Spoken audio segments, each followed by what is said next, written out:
अजीब लगता है ये देख के कि भगवान से भी लोग रूठ के बैठे हैं। जिसे भगवान सारी दुनिया में चुन चुन के सिर्फ उन्हें ही दुख देता है, जैसे कि शायद भगवान को उन्हें ही सताने में मजा आता हो। पर ऐसा क्यों होता है? जब भी कुछ अच्छा होता है तो हम कहते हैं कि ये सब मैंने अपनी मेहनत से किया है, मैंने अपने हुनर और अपनी समझदारी से किया है। मनुष्य का स्वभाव है कि वो किसी भी अच्छे काम का क्रेडिट वो किसी और को नहीं दे पाता, पर हर गलत काम का जिम्मेदार वो दूसरों को ठहराता है, और जब कोई और नहीं मिलता तो फिर भगवान के ऊपर ही डाल देता है। परमात्मा को, उनकी कृपा को हम समझे ही नहीं। परमात्मा तो स्वयं अस्तित्व का रूप है। हमारा होना ही परमात्मा की शक्ति से है। मेरा बोलना परमात्मा की शक्ति से, आपका सुनना परमात्मा की शक्ति से है। परमात्मा एक दिव्य ऊर्जा के रूप में है। लोग परमात्मा से प्रार्थनाएं करते हैं और जब पूरी नहीं होती तो शिकायतें करते हैं। कई लोग कहते हैं मैंने बहुत प्रार्थनाएं की पर भगवान नहीं सुनता। हमारी सबसे बड़ी गलती यह है कि हमने हमारी इच्छाओं को प्रार्थना मान लिया है। हमने हमारी मांगों को प्रार्थना का शब्द दे दिया है। परमात्मा के आगे मांगना प्रार्थना का एक अंग जरूर है, पर वो प्रार्थना नहीं है। प्रार्थना से कुछ प्राप्त नहीं होता, प्रार्थना में प्राप्त होता है। वास्तव में प्रेयर का अर्थ क्या है? प्रार्थना का अर्थ क्या है? जिसमें आपका दिल डूब जाए। प्रार्थना आपके हृदय को पवित्र कर देती है, दिव्य कर देती है। और पवित्र हृदय, दिव्य हृदय जो भी कार्य करता है वो जिंदगी में हमेशा खुशियां लेके आता है, अपने लिए भी दूसरों के लिए भी। प्रार्थना का अर्थ है कि जिसमें हमारी आत्मा डूब जाए, हम खो जाएं, हम मिट जाएं, जिसमें बाकी कुछ बचे ही नहीं पीछे। जब शबरी से भगवान राम मिले, शबरी को कुछ नहीं आता था, कोई प्रार्थना नहीं आती थी। भगवान राम को देख के उसकी आंखों से आंसू बहने लगे। राम शबरी की तरफ देखने लगे, शबरी श्री राम की तरफ देखने लगी। कितने ऋषि थे उस जंगल में जो संस्कृत में बनी हुई, विधि विधान से बनी हुई प्रार्थनाएं करते थे, तपस्या करते थे, पर सबको छोड़ के उस शबरी के पास आए। एक ही प्रार्थना करती थी, कब आओगे हे राम, तुम कब आओगे? सालों साल, एक दिन नहीं, 2 दिन नहीं, पूरा जीवन। ऐसा नहीं कि जिस दिन श्री राम आए उस दिन उसको प्रार्थना का फल मिला, नहीं, हर दिन उसे प्रार्थना का फल मिला। हर दिन उसे प्रार्थना से आनंद मिला। प्रार्थना के बाद आनंद मिलता है ऐसा नहीं है, प्रार्थना करते समय आनंद मिलता है। प्रार्थना में आनंद है। हमने प्रार्थना के अर्थों को अभी समझा ही नहीं है। हमने ये मान्यता बना रखी कि प्रार्थना करने से कुछ मिलेगा, पर हमें ये बात समझ नहीं आती कि प्रार्थना में होने से कुछ मिलेगा।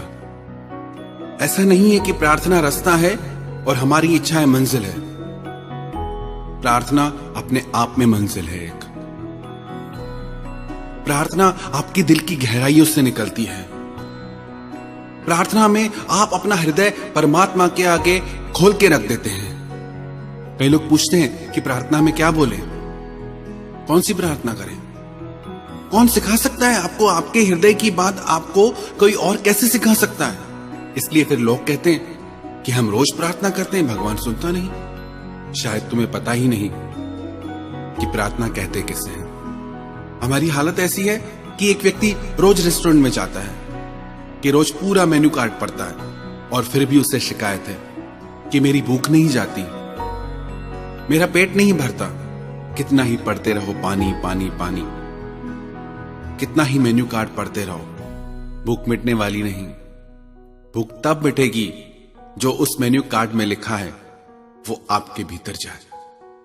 शब्द तो आपके मुंह से निकलते हैं, पर वो प्रार्थना आपके हृदय में नहीं जाती। जिस व्यक्ति के हृदय में प्रार्थना चली गई, उसकी जिंदगी पूरी तरह से बदल जाएगी। उसका हृदय पवित्र और दिव्य हो जाएगा। जिसका हृदय पवित्र और दिव्य है वो जो कार्य करेगा वो पवित्र और दिव्य होगा। वो जो कार्य करेगा वो पूरी सृष्टि में खुशियां लेके आएगा।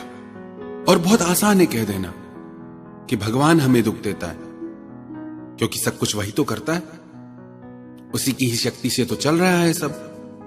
पता नहीं क्यों हमें बातें समझ ही नहीं आती।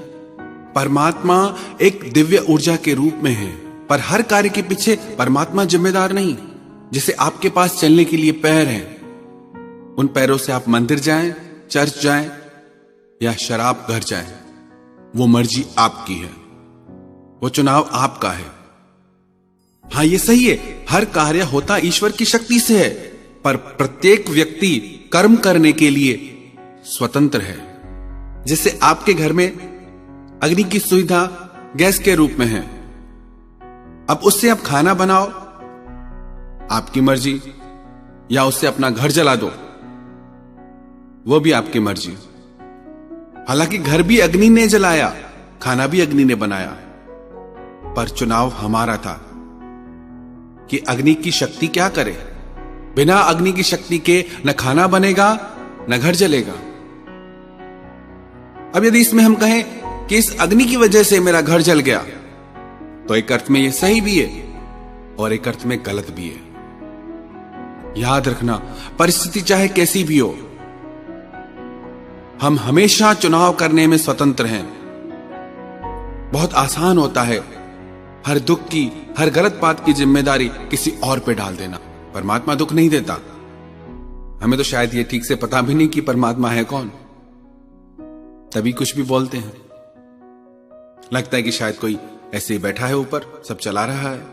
परमात्मा अस्तित्व का नाम है। आप भी परमात्मा की वजह से हैं। क्या आपको याद है दुनिया में आप कब आए, कैसे आए?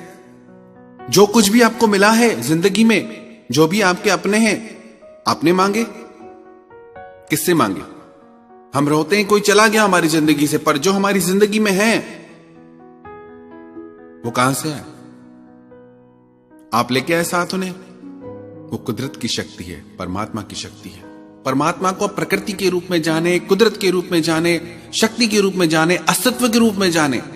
नाम अलग अलग है, वही परमात्मा अपनी ही शक्ति से कभी सगुण रूप में भी प्रकट हो जाते हैं, जिन्हें हम भगवान कहते हैं। हर किसी की मान्यताएं अलग हैं, पर हमारा सृजन परमात्मा की शक्ति से होता है। हमारे प्राण परमात्मा की शक्ति से टिके हैं, तो हम परमात्मा के ही अंश हैं। यदि हम परमात्मा को दोष देते हैं तो एक अर्थ में हम स्वयं को ही दोष देते हैं। भगवान हमारे माता पिता हैं। दुनिया का कोई भी माता पिता अपने बच्चे के भाग्य में कभी कोई दुख नहीं लिखेगा, कभी नहीं चाहेगा कि उसकी जिंदगी में जरा सी भी तकलीफ आए। अच्छे से अच्छा लिखेगा कि हमारी संतान हमेशा खुश रहे, हर सुख उसको मिले, हर खुशी उसको मिले। ये तो साधारण मनुष्य की बात हो गई। और जो परमात्मा करुणा का सागर है, दया का सागर है, प्रेम का सागर है, वो कैसे आपकी जिंदगी में दुख लिख सकता है? इतनी बड़ी सृष्टि में, इतने बड़े ब्रह्मांड में उसे सिर्फ आप दिखते हैं दुखी करने के लिए। कैसी कैसी हम धारणाएं बना के बैठे हैं। सच्चाई तो यह है कि हमने आज तक एक बार भी ठीक से प्रार्थना नहीं की। इच्छाओं को मांगना, चीजें मांगना प्रार्थना नहीं होती कि तुम भगवान मेरे लिए ये कर दो तो मैं तुम्हारे लिए ये कर दूंगा। आप प्रार्थना करने आए हैं या व्यापार करने? प्रार्थना तो एक भाव है जिसमें पुकारने वाला डूब जाता है। प्रार्थना तो एक भाव है धन्यवाद का कि हे परमात्मा, मैं तो डिजर्व ही नहीं करता, मैं तो इस लायक ही नहीं जितना तूने मुझे दिया है। कुछ भी तो नहीं है मेरे हाथ में, पर सब कुछ तूने दिया है। अगर प्रार्थना को हम सही मायने में समझ गए तो पूरी दुनिया में एक इंसान ऐसा नहीं बचेगा जो ये कह सके कि मेरी प्रार्थनाएं भगवान नहीं सुनता।